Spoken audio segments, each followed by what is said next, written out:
Today I was speaking about some research I've been doing with ambisonic sound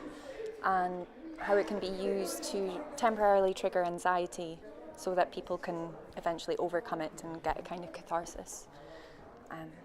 And speaking about how they don't need an ambisonic sound lab, they can use stimulating music to put this into practice in their own life, and basically just not to perpetuate a cyclical fear of fear, not to be scared of feeling anxious, just feel it so that you can move on from it, essentially.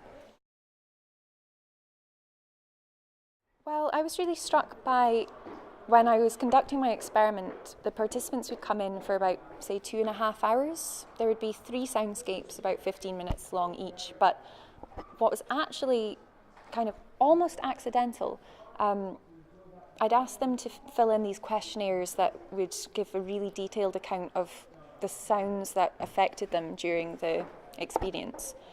But people were using this time to really re-experience some sort of suppressed memories, and they would write about it in these accounts, and it was almost like they just rush about in their everyday lives, or like put on, say, calming music or something to cheer them up, instead of, it's very rare that we spend 2.5 hours just to think about our own emotions like that. Like, even if you go to the cinema and you're being stimulated and having maybe frightening sensations induced in the cinema, you're really engaged in someone else's narrative, and sometimes it identifies with your life, but just through using sound alone and letting people implant their own memories onto the situation, and I found, people are more struck by